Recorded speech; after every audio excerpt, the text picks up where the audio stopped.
Help me reach 1,000 subscribers. Please, like the video and share your thoughts. In the comments, your feedback helps. Make the content better. The front door slammed so violently that our wedding photo jumped on its nail and hung askew. I stood in the hallway, rain dripping off my coat, staring at the empty hook where her keys should have been. Sarah. My voice cracked like brittle ice. No reply. Only the steady hum of the refrigerator and the faint scent of burnt garlic bread from the dinner I'd kept warm for 3 hours. The note sat on the kitchen counter, scrawled in her neat teacher's handwriting on the back of a grocery receipt. Gone to clear my head. Don't wait up. Clear her head. After 12 years, after the miscarriages, the mortgage we'd scraped together on my mechanic's paycheck and her third-grade teacher's salary, she needed to clear her head. I laughed once, a harsh broken sound that startled even me. Then my phone buzzed. A text from an unknown number. She's with me tonight. You weren't supposed to find out this way. Attached was a photo. Sarah's silhouette in the passenger seat of a silver Audi, city lights streaming across the windshield like falling tears. I drove to the only place that still felt like mine, the auto shop. The fluorescent lights flickered overhead while I sat on an overturned bucket, grease still under my fingernails, replaying every red flag I'd ignored. The late nights she blamed on parent-teacher meetings. The fancy perfume that didn't smell like her usual drugstore kind. The way she'd flinched when I touched her shoulder last month, as if my skin carried a stain. At 1:17 a.m., headlights swept across the bay doors. Sarah stepped out of the Audi, heels clicking against the concrete. The driver stayed inside, face hidden in shadow. Jake.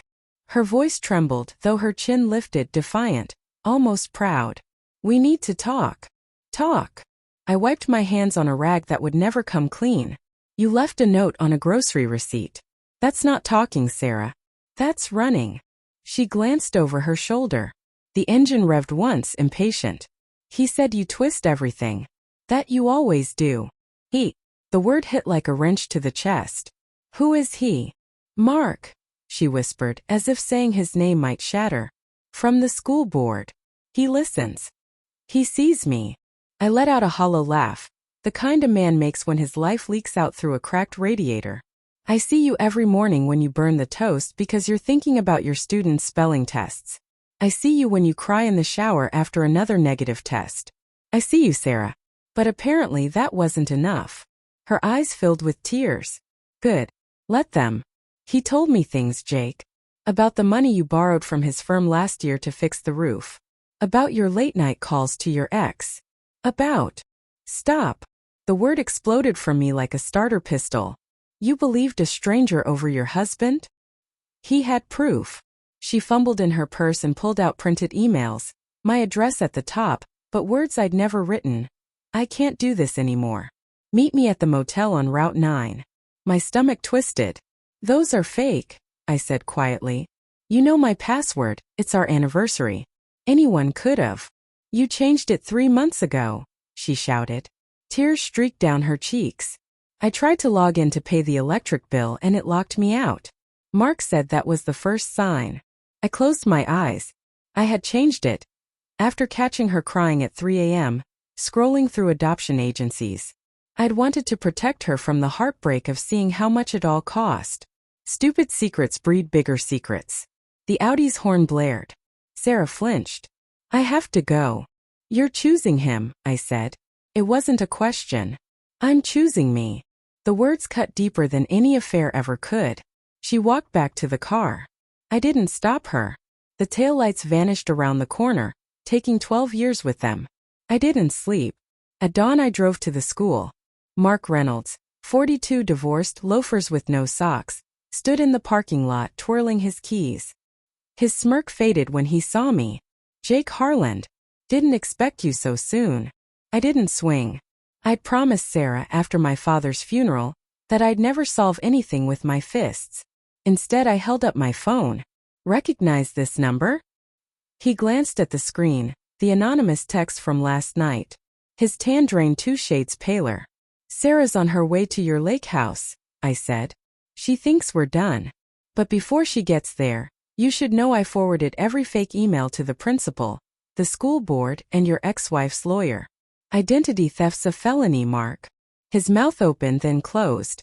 The jingling keys went still. I didn't touch her, he stammered. She was vulnerable. I thought. You thought you'd wreck a family for sport. I stepped closer. Leave town today or I press charges. He ran. Actually ran, loafers slapping the asphalt like a bad sitcom. I found Sarah at the lake house, sitting on the dock with her knees pulled to her chest. The Audi was gone. When she saw me, she stood so fast she nearly tipped into the water. Jake, he's gone. For good. I sat beside her, leaving a careful foot of distance. The emails were doctored, I said. The loan? Paid back with overtime. The late-night calls were to my sister, helping her leave her abusive husband. And I changed the password because I was working on something for us, adoption papers. I wanted it to be perfect. She stared out at the water, the sunlight fracturing across it like shards of glass. I believed him, she whispered. Because it was easier than believing I'd failed us. We both failed, I said quietly. I stopped asking about your day. You stopped telling me when it hurt. Silence settled over us, thick as fog. Then she reached for my hand, her fingers icy. I packed a bag, she said softly. It's in the trunk. I was really going to leave. I squeezed once. Unpack it. Come home. We'll burn the note together. She broke then, ugly shaking sobs that tore through her whole body. I held her until the sun rose high and the dock creaked beneath us. Months later, the wedding photo hangs straight again. Sarah still burns the toast. I still come home smelling like motor oil. We see a counselor every Thursday.